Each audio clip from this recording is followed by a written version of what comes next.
喺屋企自己整麻辣乾鍋，香辣酥脆，食到停唔到口啊！今日整麻辣乾鍋，咁首先咧就準備我哋自己中意食嘅蔬菜同埋肉類啦。我今日揀咗金針菇、萵筍切片、蓮藕切片，同埋呢度一啲苦蝦。咁首先咧，金針菇我哋先處理金針菇先，切咗個頭去，跟住將佢搣成一梳一梳。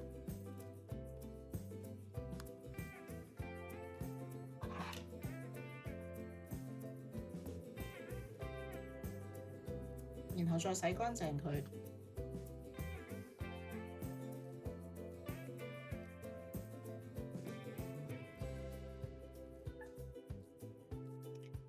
肉類我今日準備咗苦蝦，首先將呢個尖嘅剪咗佢，然後幫佢開開背，等佢更加入味。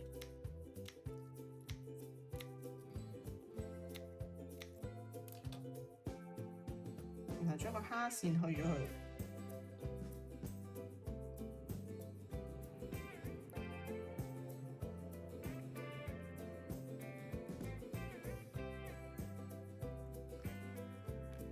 另外咧，我仲準備咗一啲潮汕牛肉丸。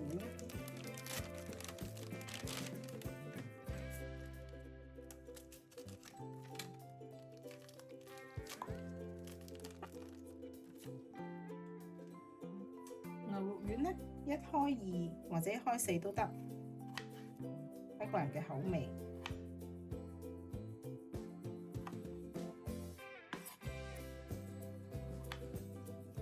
材料我哋準備得差唔多啦，咁我哋分2盤，蝦同埋呢個蓮藕1盤，跟住呢個金針菇、萵筍同牛肉1盤。點解咧？因為呢個蝦同埋呢個蓮藕佢需要先煎一煎先嘅，佢哋需要先煎，所以我哋要先幫佢撲一啲生粉喺上邊。咁佢煎起嘅時候咧，冇咁容易燶。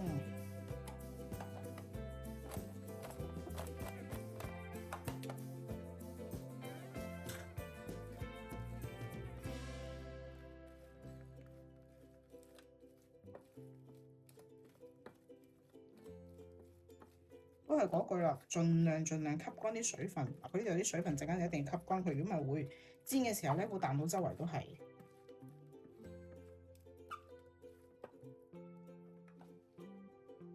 搞掂配菜之後咧，呢個時候我哋整輔料啦。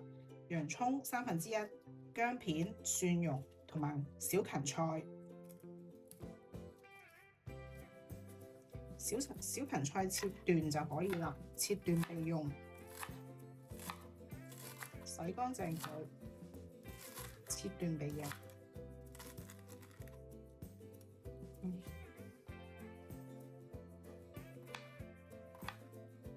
切一啲薑片，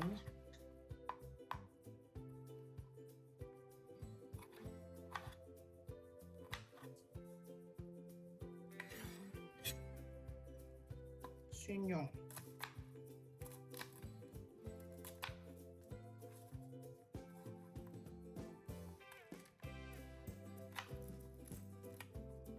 唔使切碎嘅，就咁一個去皮1粒就可以啦。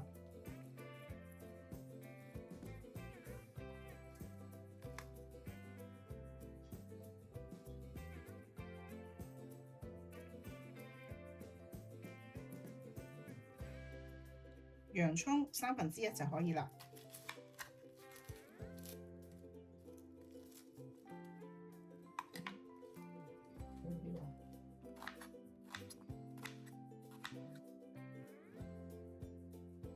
好，先煲滾一煲水，依家水滾啦，咁我哋先將頭先分好類嘅呢一類，要先過水，焯一焯佢，特別係萵筍先落。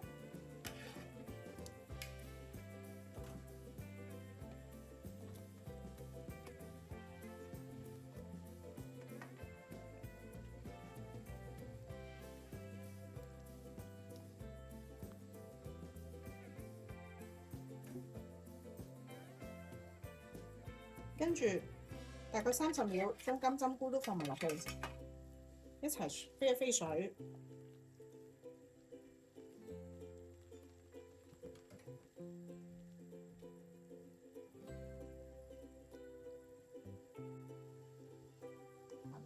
好，大概1分鐘咧，咁我哋就可以撈起㗎啦。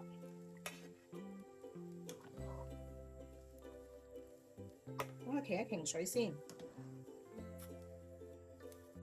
倒咗水之後咧，重新起鑊。呢個時候咧，先煎一煎蝦同埋嗰個蓮藕。咁呢個時候需要多一啲油嘅。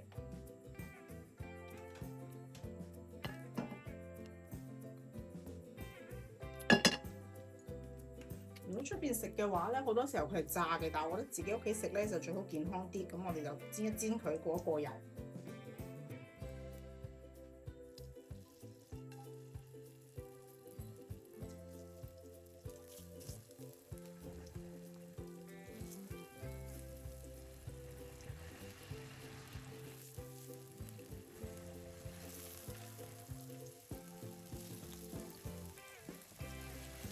簡單過一過油就可以啦。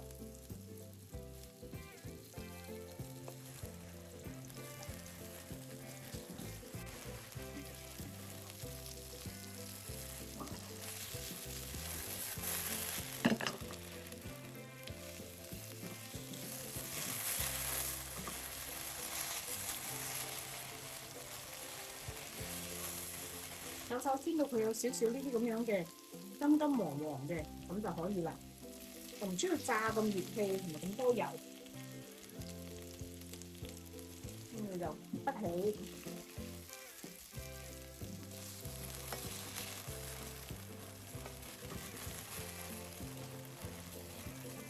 咁呢個時候咧就煎蝦啦。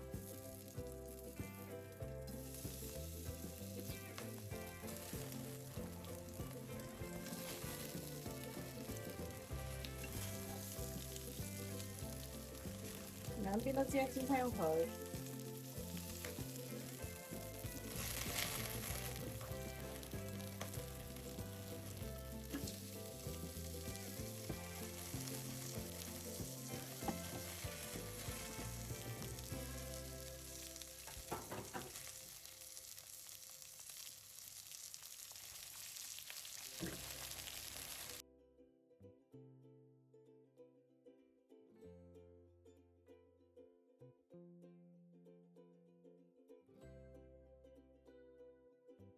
如果你都鍾意自己喺屋企煮餸或者煲湯嘅，幫我點個關注，我會努力每日都更新視頻。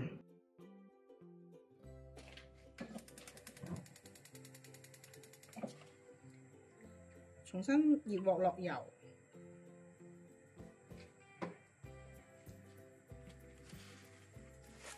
油熱之後落少少辣椒，同埋頭先準備嘅輔料，先煎一煎香佢先。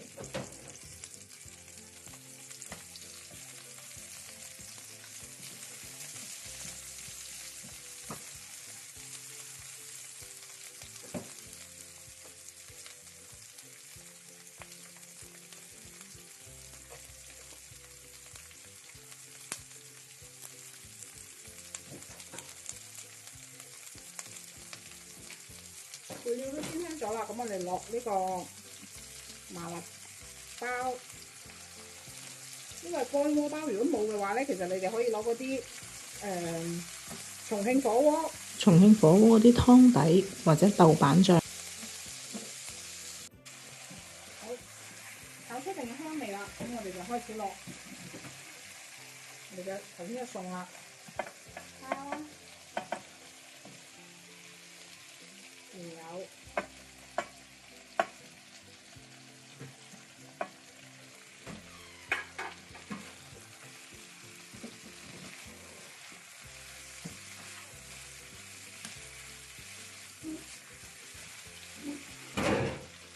頭先準備嘅蔬菜，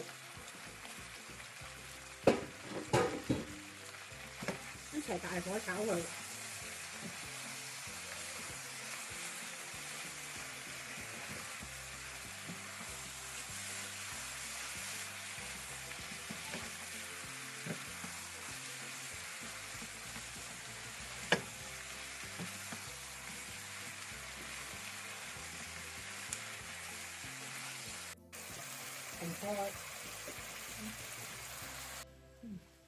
我翻炒到全部都均勻啦，咁我習慣咧都會再吸蓋焗佢1分鐘先嘅，畢竟有海鮮。1分鐘後開蓋，見到全部都熟啦，咁我哋就可以出碟啦。關咗，出碟。